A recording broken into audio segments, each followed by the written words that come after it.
যাদের জন্য দুঃখ পাও তাদের থেকে দূরে সরে যাও।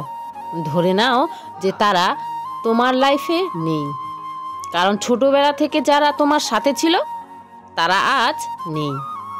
তার মানে যারা আজ আছে তারা কাল থাকবে না। তাহলে অন্যদের সম্পর্কে খুব বেশি চিন্তা করে নিজের লাইফকে কেন খারাপ করা হয়, তাই না? নিজের মুড কেন খারাপ করি আমরা? এখানে কেউ পার্মানেন্ট না, আমিও না, তুমিও না। এখানে কোনো কিছুই পার্মানেন্ট না, সময়টাও পার্মানেন্ট না। আজ যে শক্তিটা আছে আমাদের, সেটাও কাল থাকবে না, চলে যাবে। এই মুহূর্তগুলো চলে যাচ্ছে, যেগুলো ভালো ভালো আমাদের জীবন থেকে বেরিয়ে যাচ্ছে, এই চেহারা, এই সৌন্দর্য, সব কিছুই, আমাদের যে শক্তিটা সেটাও চলে যাবে। আজকে যারা আমাদের কষ্ট দিচ্ছে সেও একদিন এই পৃথিবী ছেড়ে চলে যাবে। এর জন্য আমাদের বুঝতে হবে যে জীবনটা শুধু আমার, শুধুই আমার। তাই নিজের জন্য বাঁচতে হবে, নিজের খুশির জন্য বাঁচতে হবে। তাই অহেতুক চিন্তা করা উচিত না। চিন্তা করা হতো তখন যদি কেউ এখানে আমরা পার্মানেন্ট থাকতাম। অন্যদের চিন্তা করে নিজের জীবনটা খারাপ করছি, এটা কিন্তু ভুল করছি আমরা, তাই না? সবাই তো একই রাস্তায় যাচ্ছি, যেখানে সবাইকে যেতে হবে।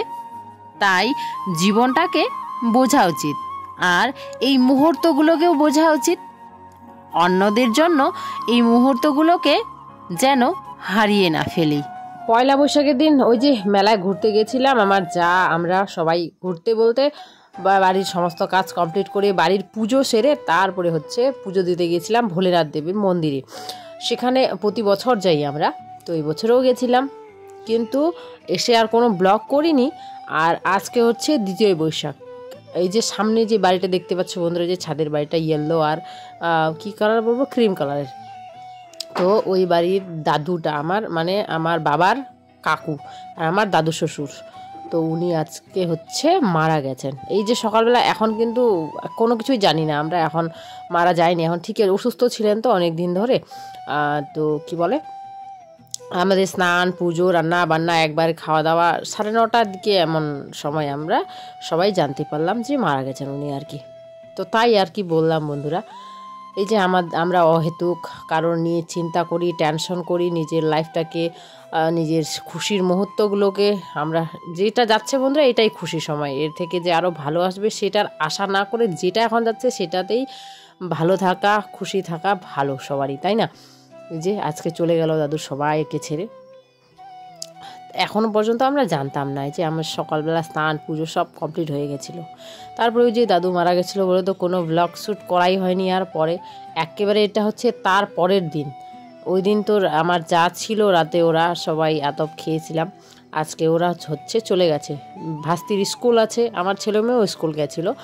তো এই যে এখন আমি আতপ চালের ভাত রান্না করছি, এইভাবেই খাচ্ছি দুদিন ধরা, কি বলে, দুধ দিয়ে আর কি, দুধ চিনি দিয়ে।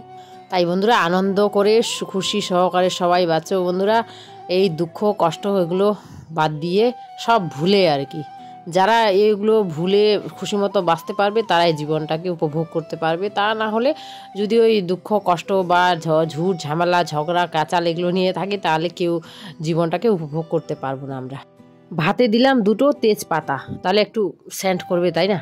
আর দুধ দিয়ে যেহেতু মেখে খাবো। আর দুপুরে করেছিলাম রুটি খেয়েছিলাম দই দিয়ে, ঘি দিয়ে রুটিগুলো করেছিলাম, তেল তো খাওয়া যাবে না, তাই না? খাওয়া দাওয়া করে নিলাম, তোমাদের সাথে শেয়ার করতে ভুলেই গেছি বলা চলে, শরীরটা ভালো নেই তো তার জন্য। আর ওদের বাড়ি গেছিলাম, তো ওখানে সন্ধ্যাবেলা একটা পুজো টুজোর হয় আর কি, তো তার জন্য ওখানে গেছিলাম। মানে সামান্য এনার্জি নেই হ্যাঁ হিন্দি বলা শুরু করে দিয়েছি। एनर्जी इज खत्म।